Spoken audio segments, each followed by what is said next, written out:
warahmatullahi wabarakatuh. Halo guys, perkenalkan nama saya Fadilah Syafitri.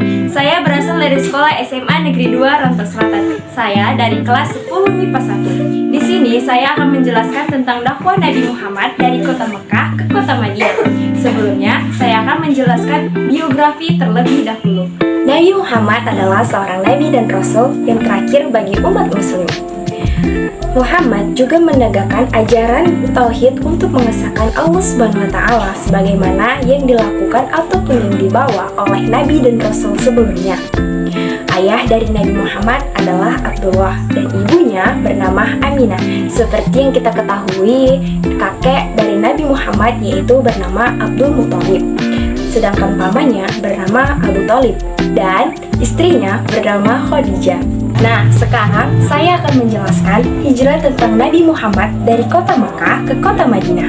Kaum muslimin di Mekah mayoritas telah meninggalkan kota Mekah untuk hijrah ke Madinah, kecuali Abu Bakar dan Ali bin Abi Thalib. Mereka menemani Nabi Muhammad SAW sampai mendapat perintah dari Allah Subhanahu wa taala untuk berhijrah ke Madinah. Nabi Muhammad telah mempersiapkan hijrah hampir 2 bulan dengan perencanaan yang matang. Beliau menyiapkan rencana dengan melihat situasi dan kondisi di kota Mekah. Adapun proses hijrah Nabi Muhammad dengan langkah-langkah sebagai berikut. Yang pertama, Ali bin Abi Thalib menggantikan Nabi Muhammad di tempat tidurnya. Kaum kafir Quraisy berencana akan membunuh Nabi Muhammad untuk mencegah Nabi Muhammad SAW hijrah ke Madinah. Sebelum turun perintah hijrah kepada Nabi Muhammad, beliau sudah meminta Abu Bakar untuk menemaninya. Setelah itu, Abu Bakar menyiapkan 2 ekor untanya yang diserahkan kepada pemeliharaannya, yaitu Abdullah bin Uraikis sampai nanti tiba pada saat waktunya yang diperlukan. Ketika turun perintah hijrah dari Allah Subhanahu wa taala, Nabi Muhammad SAW dan Abu Bakar meninggalkan Mekah secara diam-diam untuk hijrah ke Madinah. Pada malam akan hijrah, Nabi Muhammad meminta Ali bin Abi Thalib untuk memakai mantelnya dan berbaring di tempat tidurnya. Ketika para algojo kafir Quraisy mengintip ke tempat tidur Nabi Muhammad SAW, mereka melihat seseorang berbaring di tempat tidur dan mengira bahwa itu Nabi Muhammad SAW. Setelah tahu bahwa yang tidur adalah Ali bin Abi Thalib, mereka menyeretnya ke Masjid Haram dan menyiksanya, lalu melepaskannya. Yang kedua yaitu Gua Sur. Nabi Muhammad SAW dan Abu Bakar pergi ke Madinah melalui arah selatan dalam rangka mengelabui kafir Quraisy. Mereka berdua menetap di Gua Sur pada hari Jumat, Sabtu, dan Ahad. Gua Sur terletak di Jabal Sur yang berjarak 5 km sebelah selatan dari kota Mekah. Selama berada di Gua Sur, Nabi Muhammad SAW telah merencanakan secara matang untuk mengamankan proses hijrahnya, yaitu antara lain bagian A-nya yaitu Abdullah bin Abu Bakar mendatangi Gua Sur setiap malam dan menyampaikan berita tentang rencana dan kegiatan kafir Quraisy. Sebelum fajar, ia sudah kembali ke Mekah sehingga seolah-olah ia selalu berada di Mekah. Bagian B yaitu Amr bin Fuhairah menggiring domba-domba gembalaannya ke dalam gua pada malam hari sehingga Nabi Muhammad SAW dan Abu Bakar bisa meminum susu domba-domba tersebut. Amr menggiring kembali domba-dombanya ke Mekah setelah Abdullah bin Abu Bakar kembali ke Mekah agar jejak kaki Abdullah terhapus oleh jejak domba-domba tersebut. Bagian C yaitu Abdullah bin Arikat Laitsi, seorang kafir yang dapat dipercaya dan bekerja sebagai pemandu yang diupah oleh Abu Bakar datang ke Gua Sur setelah hari ketiga membawa 2 ekor unta. Dan yang terakhir yaitu bagian E. Dengan dipandu oleh Abdullah bin Arikat, mereka berdua memulai perjalanan menuju Madinah. Amr juga menyertai perjalanan mereka. Yang ketiga yaitu Suraqah. Ketika itu orang Quraisy mengadakan sayembara dengan hadiah 100 ekor unta bagi orang yang dapat menyerahkan Nabi Muhammad SAW. Ketika terdengar kabar bahwa ada rombongan 3 orang sedang dalam perjalanan, mereka yakin bahwa itu adalah Muhammad dan sahabatnya.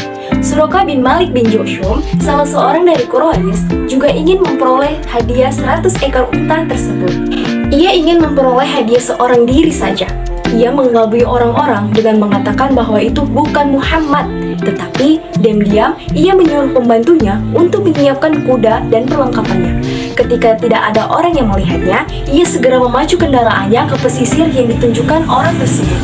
Suraka mengendarai kuda yang cepat sehingga ia bisa mengejar rombongan hijrah Nabi Muhammad tersebut dan jaraknya semakin dekat. Nabi tetap tenang, sementara Abu Bakar yang ada di boncengan Nabi Muhammad terlihat cemas dan berkali-kali melihat ke belakang. Setelah jaraknya semakin dekat, tiba-tiba kuda Suraka terjatuh. Nabi Muhammad SAW terus saja berjalan tanpa memperdulikan Suraka yang mengejarnya. Setelah berhasil mendekati lagi, Suraka menyiapkan anak panahnya, tetapi lagi dan lagi kudanya terjatuh. Sementara Nabi terus berjalan. Suraka tetap saja masih penasaran. Setelah berhasil membebaskan kudanya, ia mengejar. Lagi-lagi, untuk ketiga kalinya, kudanya terjatuh dan kali ini diikuti dengan debu yang bertaburan di udara. Sadarlah Suraka bahwa orang yang dikejarnya bukanlah orang sembarangan. Setelah berhasil membebaskan kudanya dan tidak ada lagi niat untuk menangkap atau membunuh Nabi Muhammad SAW, ia berhasil mendekati rombongan beliau dan memanggilnya. Setelah berhadapan dengan Nabi, ia meminta maaf dan memohon untuk tidak diapa-apakan. Ia juga menawarkan untuk memberikan pembekalan yang dibawanya. Nabi Muhammad SAW memaafkannya, tetapi menolak pemberiannya.